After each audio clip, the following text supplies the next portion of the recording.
Everyone, I am ऋतु हेमरावत। तो आज मैं आपको क्लास 10 इकोनॉमी चैप्टर 1 डेवलपमेंट से टॉपिक पब्लिक फैसिलिटीज़ पढ़ाऊंगी। तो चलिए स्टार्ट करते हैं। इसमें सबसे पहले एक क्वेश्चन आता है, can money buy all that you require to live a better life?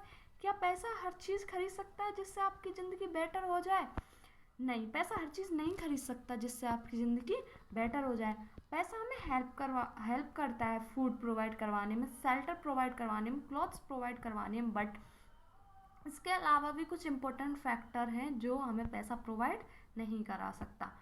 Money in your pocket can not buy all the goods and service that you may need to live well.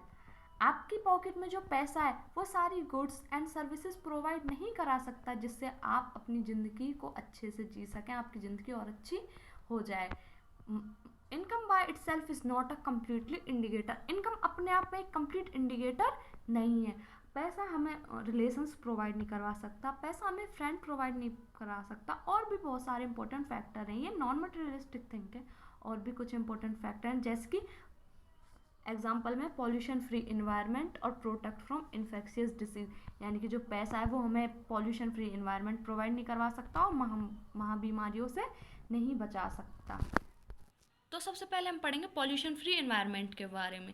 जैसे कि हम सबको पता है कि India जो बहुत ज़्यादा पॉल्यूटेड कंट्री है, और अगर पैसा हमें पॉल्यूशन फ्री एनवायरनमेंट प्रोवाइड करा सकता तो अब तक इंडिया पॉल्यूशन फ्री कंट्री हो गया होता। स्पेशली मुंबई और दिल्ली और बाकी कुछ स्टेट्स और सिटीज़ भी, क्योंकि मुंबई और दिल्ली में ज़्यादातर लोग रिच हैं। अगर पॉल्यूशन फ्री एनवायरनमेंट पैसा करा देता तो वो अपने पैसे की हेल्प से pollution free environment, pollution free अपनी स्टेट करा देते। अब देखते हैं क्या कॉज है जिसकी वजह से इतना ज़्यादा पॉल्यूशन होता है। हम इसमें भी स्पेशली मुंबई और दिल्ली का ही केस लेंगे। तो देखते हैं क्या कॉज है। मुंबई और दिल्ली जितनी पॉपुलर स्टेट है उतनी ही पॉल्यूटेड भी, क्योंकि इन स्टेट्स में मोस्टली सब रिच हैं, सबके पास अपने गाड़ी बंगला है, सबके पास अपना गाड़ी बंगला है, हर कोई अमीर है।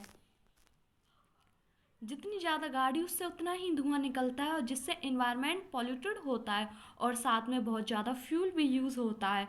और वहाँ ज़्यादा पेड़ पौधे भी नहीं होते हैं, क्योंकि वहाँ की जो बंगले हैं वो बहुत बड़े बड़े होते हैं, जिसकी वजह से उन्हें बनाने के लिए बहुत ज़्यादा रिसोर्स यूज़ किए जाते हैं, जिसकी वजह से वो फॉरेस्ट को कट करते हैं, पेड़ पौधों को कट करते हैं टिम्बर कलेक्ट करने के लिए। अब इसका सॉल्यूशन क्या है?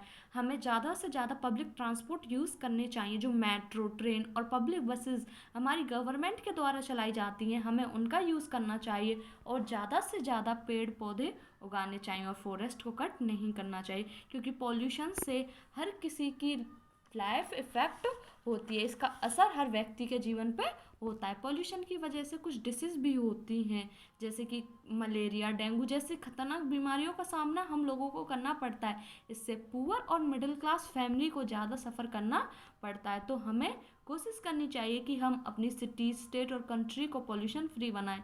लैंड पॉल्यूशन से, एयर पॉल्यूशन से, वाटर पॉल्यूशन, नॉइज़ पॉल्यूशन से फ्री अपनी कंट्री को बनाएं। वेस्टेज कम करें और कुछ स्टेप्स को फॉलो करें जिनसे हमारी जो कंट्री है वो पॉल्यूशन फ्री कंट्री बन जाए। आई होप आपको पॉल्यूशन फ्री इन्वायरमेंट समझ में आ गया होगा। हम पढ़ेंगे प्रोटेक्ट फ्रॉम इन्फेक्शियस डिसीज़। जैसे कि हम सभी लोग कोविड-19 का सामना कर रहे हैं, अगर पैसे हमें इन्फेक्शन डिसीज़ से प्रोटेक्ट करता तो अमेरिका जैसा कंट्री इससे सफ़र नहीं करना पड़ता। अमेरिका जैसे कंट्री को इससे सफ़र करना नहीं पड़ता। चाहे अमेरिका हो, चाहे इंडिया हो, चाहे चाइना हो, कोई भी हो, कोविड-19 से हर क्लास को सफ़र करना पड़ रहा है, चाहे वो नेता हो, चाहे वो अभिनेता हो, या फिर बिजनेस मैन हो, या फिर फार्मर हो, या फिर सोल्जर हो, एनीबडी एल्स, हर किसी को इसका सामना करना पड़ रहा है। और इसके जिम्मेदार भी हम ही लोग हैं। अगर हम अपनी मदर नेचर को इतना एक्सप्लॉइट नहीं करते तो हमें इतनी नेचुरल कैलेमिटी का सामना नहीं करना पड़ रहा होता, चाहे वो कोविड-19 हो, या ब्लैक फंगस हो, या फिर तूफान हो। हमने अपने नेचर का गलत और बहुत ज़्यादा यूज़ किया। ऑक्सीजन जो गॉड ने हमें फ्री प्रोवाइड कराई, आज हमें ऑक्सीजन के लिए भी पैसे देने पड़ रहे हैं, हमें ऑक्सीजन भी पैसों से खरीदनी पड़ रही है। जो ऑक्सीजन है हम फ्री गिफ्ट ऑफ नेचर समझते थे, बट उसके लिए भी आज हमें पैसे देने पड़ रहे हैं। उसके जिम्मेदार भी हम ही लोग हैं, कोई और नहीं है। हमने अपनी रिसोर्सेज को, अपनी मदर नेचर को बहुत ज़्यादा एक्सप्लॉइट किया।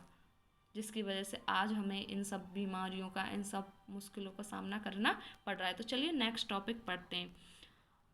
How does it benefit provide goods and service collectively, यानी कि अगर हम कोई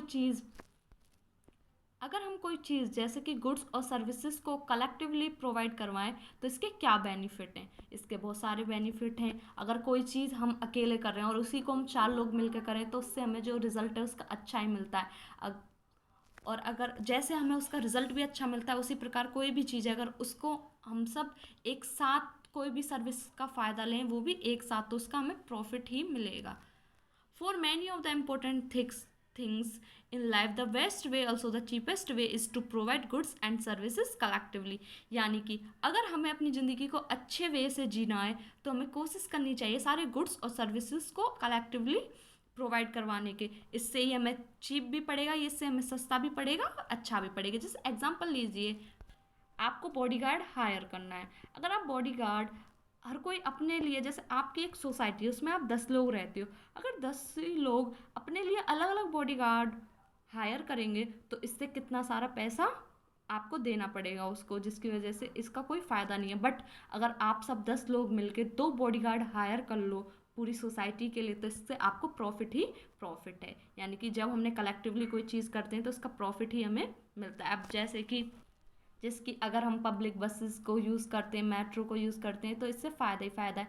जहाँ जैसे कि अगर कोई, आप 4 गाड़ी हैं आपके पास, आप 4 गाड़ी में जितने लोग जा रहे हैं उतने अगर आप एक बस में जाए तो फ्यूल भी कम यूज़ होगा और साथ में स्पेस भी कम गिरेगा। अगर स्पेस कम गिरेगा तो एक्सीडेंट जो होते हैं उनकी संभावना भी कम हो जाएगी। तो इसलिए हमें कोशिश करनी चाहिए कि हम कोई भी चीज़ हो उसको कलेक्टिवली यूज़ करें, कोई भी गुड्स हो या सर्विसेज हो उनको हम कलेक्टिवली लें।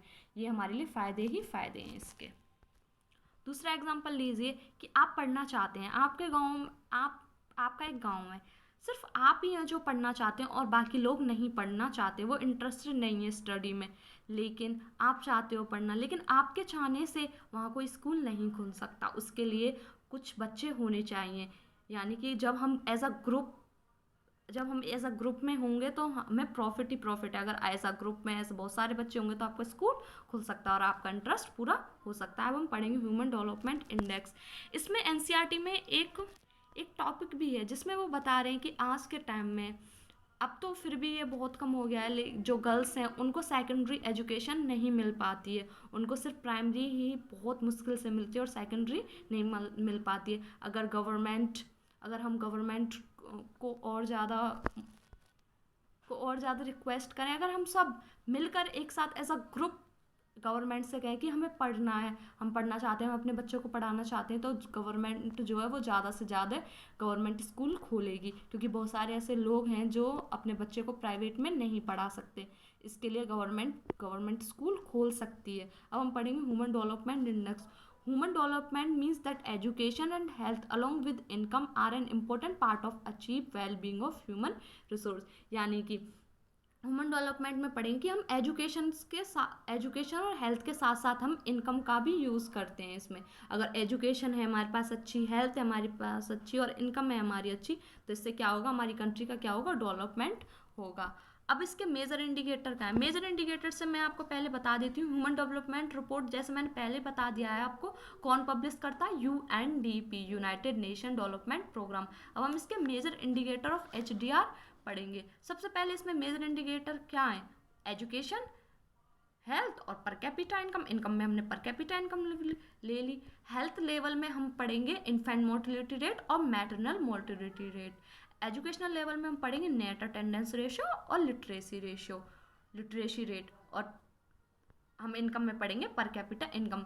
मैंने हेल्थ लेवल में infant mortality rate, maternal mortality rate और life span, net attendance ratio, literacy rate, per capita income अपनी पिछली वाली वीडियो में बहुत अच्छे से एक्सप्लेन करें। अगर आपने नहीं देखी तो उसको देख लीजिए, आपको अच्छे से समझ में आ जाएगा। आई होप आपको सब कुछ समझ में आ गया होगा, आपके पब्लिक फैसिलिटीज़ वाला टॉपिक अच्छे से क्लियर हो गया होगा। Thank you so much.